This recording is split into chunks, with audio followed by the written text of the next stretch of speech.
Saudara-saudari terkasih dalam Kristus, hari ini Kamis 22 Mei 2025 dalam pekan kelima Paskah tahun C. Bacaan dibawakan oleh Renata Putri, Mazmur dilantunkan oleh Nana Puspadewi, dan renungan ditulis oleh Frater Andreas Mariano. Selamat menekuni Sabda Allah. Mari berziarah dalam pengharapan untuk dunia yang lebih baik.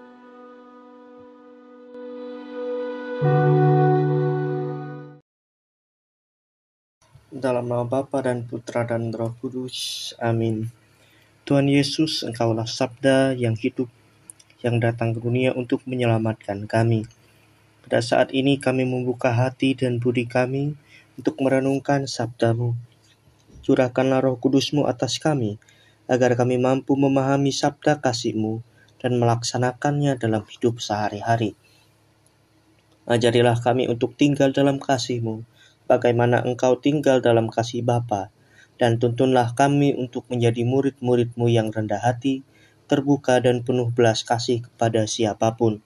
Semoga permenungan ini menumbuhkan iman kami dan membuahkan pertobatan sejati, sebab Engkaulah Tuhan dan pengantara kami yang hidup dan berkuasa sepanjang segala masa. Amin. Bacaan dari Kisah Para Rasul bab 15 ayat 7 sampai 21.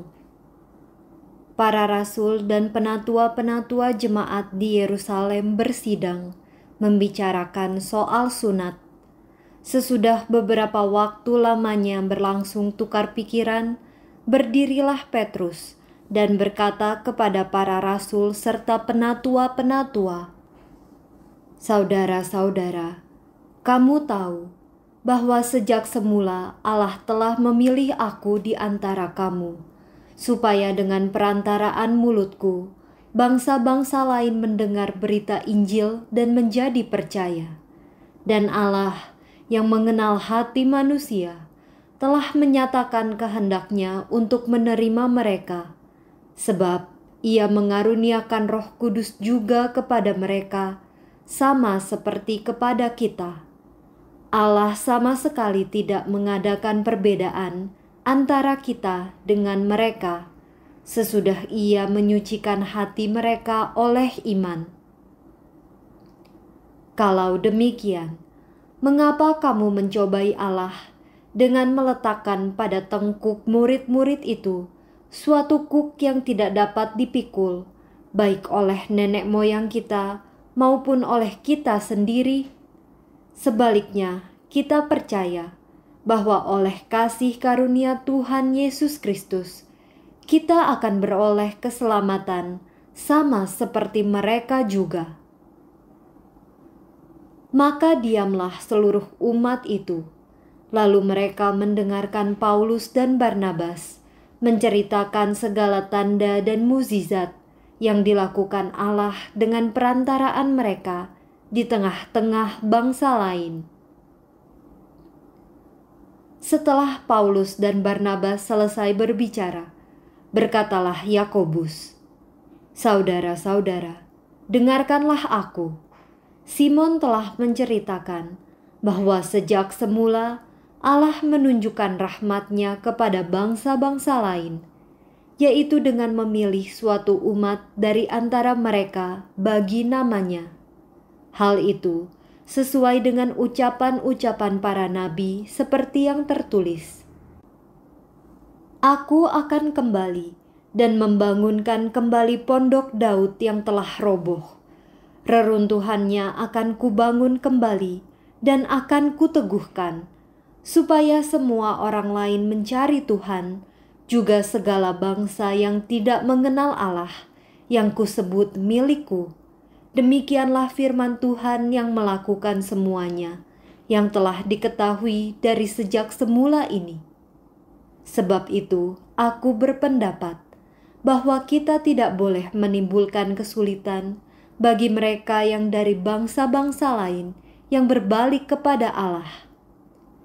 Tetapi kita harus menulis surat kepada mereka supaya mereka menjauhkan diri dari makanan yang telah dicemarkan berhala-berhala, dari pencabulan, dari daging binatang yang mati dicekik, dan dari darah. Sebab sejak zaman dahulu, hukum Musa diberitakan di tiap-tiap kota, dan sampai sekarang hukum itu dibacakan tiap-tiap hari Sabat di rumah-rumah ibadat.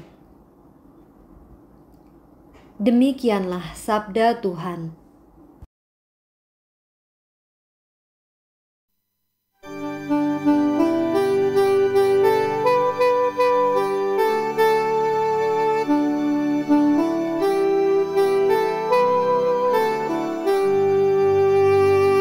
Kisahkanlah karya-karya Tuhan yang ajaib di antara segala suku. Nyanyikanlah lagu baru bagi Tuhan. Menyanyilah bagi Tuhan, hai seluruh bumi. Nyanyikanlah bagi Tuhan, pujilah namanya. Kisahkanlah karya-karya Tuhan yang ajaib di antara segala suku. Kabarkanlah dari hari ke hari keselamatan yang datang dari Tuhan. Ceritakanlah kemuliaannya di antara bangsa-bangsa.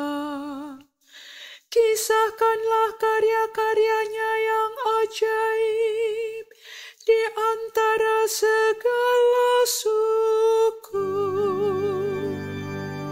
Kisahkanlah karya-karya Tuhan yang ajaib di antara segala suku.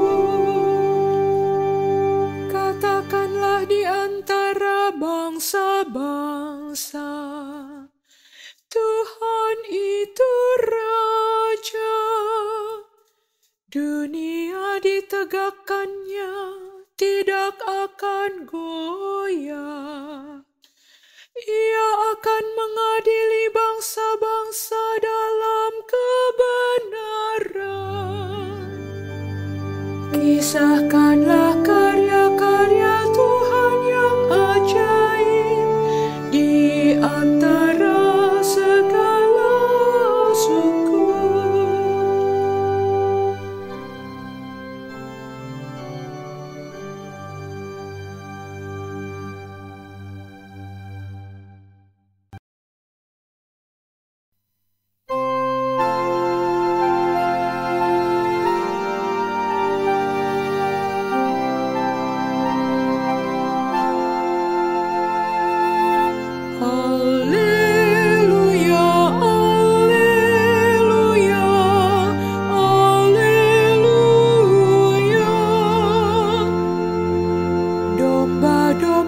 Mendengarkan suaraku, sabda Tuhan. Aku mengenal mereka dan mereka mengikuti aku. Alleluia, alleluia, alleluia.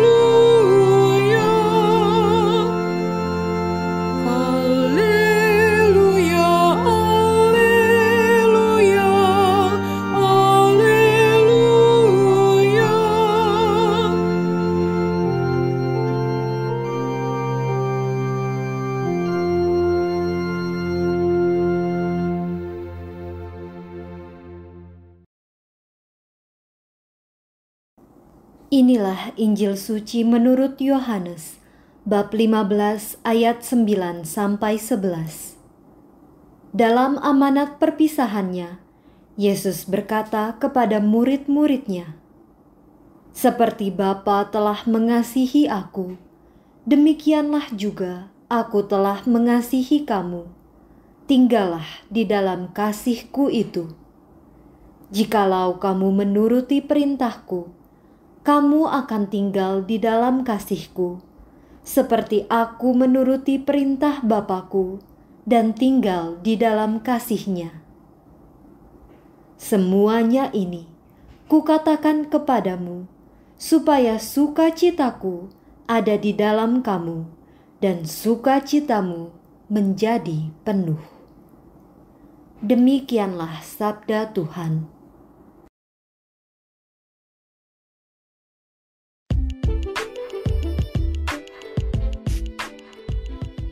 Tinggal dalam kasih Tuhan dan jangan memberatkan orang lain. Renungan dibawakan oleh Frater Andreas Mariano.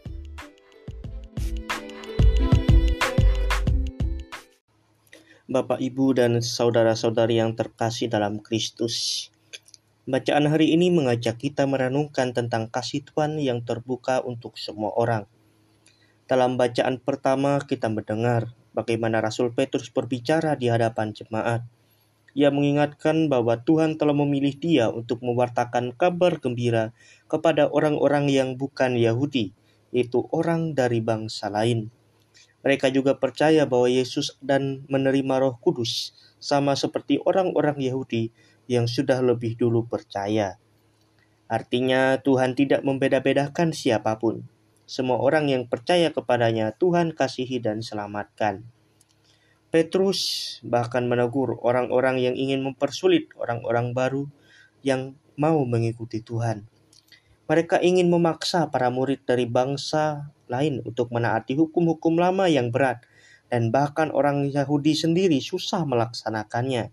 Petrus berkata, "Janganlah kita menaruh beban yang berat di atas bahu mereka." Kata-kata ini sangat menyentuh. Kadang Bapak Ibu, kita juga bisa bersikap seperti itu, menuntut orang lain untuk berubah dulu sebelum kita mau menerima mereka. Padahal Tuhan justru menerima kita apa adanya dan perlahan-lahan mengubah kita dengan kasih-Nya. Kemudian Rasul Yakobus yang berkata, kita sebaiknya tidak menyulitkan orang-orang yang mau kembali kepada Tuhan. Cukup ingatkan mereka untuk menjauh dari hal-hal yang buruk, seperti menyembah berhala dan hidup dalam dosa. Sisanya, biarlah mereka belajar dan bertumbuh dalam iman, sedikit demi sedikit. Gereja di zaman dahulu sudah mengerti bahwa iman bukan soal memaksa orang untuk ikut aturan, tetapi soal mengenal kasih Tuhan dan belajar hidup sesuai kasih itu. Hal ini menjadi pengingat juga untuk kita, untuk tidak mudah menghakimi orang yang baru mulai mengenal Tuhan, apalagi menuntut mereka langsung sempurna. Dalam bacaan Injil, Yesus berkata, "Tinggallah di dalam kasih-Ku." Perintah ini sangat sederhana, tapi sangat dalam maknanya. Yesus ingin kita tetap dekat dengannya, tinggal dalam kasih-Nya dan membagikan kasih itu kepada orang-orang lain. Kasih Yesus bukan hanya untuk kita simpan sendiri, tetapi untuk dibagikan lewat sikap yang sabar, mau mengampuni, tidak cepat marah, dan tidak suka menuntut. Dan Yesus berjanji, kalau kita hidup dalam kasih-Nya, sukacita kita akan penuh. Hidup kita pun menjadi lebih damai, tenang, dan penuh harapan, walau menghadapi banyak tantangan. Bapak, Ibu, dan para saudara-saudari yang terkasih dalam Kristus, mari kita merenungkan, apakah kita sudah menjadi orang yang membawa kasih Tuhan, atau justru menjadi orang yang sering menambah beban bagi orang lain? Apakah kita sudah menyambut mereka yang ingin kembali kepada Tuhan, atau malah menutup pintu dengan sikap yang kaku dan penuh tuntutan? Gereja itu dipanggil untuk menjadi rumah bagi semua orang, bukan hanya yang sudah baik dan benar, tetapi juga bagi mereka yang sedang bertumbuh dan mencari jalan pulang kepada Kristus. Tuhan tidak pernah lelah mengasihi kita. Meskipun kita sering jatuh dan gagal, Ia sabar dan penuh belas kasih. Maka kita pun dipanggil untuk bersikap sama kepada orang lain. Jangan menjadi orang yang Katolik yang menuntut, tetapi jadilah orang Katolik yang mengajak dengan kasih. Bukankah kita sendiri pun berubah dan bertumbuh bukan karena ditakut-takuti, tapi karena kita merasakan kasih Tuhan? Nah, akhirnya Bapak, Ibu, dan para saudara-saudari yang terkasih dalam Kristus, mari kita mohon kepada Tuhan agar hati kita semakin terbuka, supaya kita bisa menerima siapapun yang datang kepada Tuhan tanpa syarat dan prasangka. Semoga hidup kita dipenuhi sukacita karena kita tinggal dalam kasih-Nya. Dan semoga kita menjadi saksi kasih itu di tengah keluarga, lingkungan, dan gereja. Semoga Tuhan memberkati kita semua. Amin. Dalam nama Bapa dan Putra dan Roh Kudus. Amin. Tuhan Yesus Kristus, kami bersyukur atas sabda-Mu yang telah kami renungkan bersama. Engkau mengajarkan kami untuk tinggal dalam kasih-Mu dan menjadi saksi kasih bagi dunia. Kuatkanlah kami agar dalam setiap langkah hidup kami tetap setia pada perintah-Mu dan tidak menjadi batu sandungan bagi saudara-saudari kami. Semoga dengan meneladan Engkau yang penuh kasih dan kerahiman, hidup kami menjadi terang dan berkat bagi sesama. Perkenankanlah kami pulang dengan sukacita karena telah tinggal sejenak dalam hadirat-Mu. Sebab Engkaulah Tuhan dan Juru Selamat kami yang hidup dan berkuasa kini dan sepanjang segala masa. Amin. Dalam nama Bapa dan Putra dan Roh Kudus. Amin.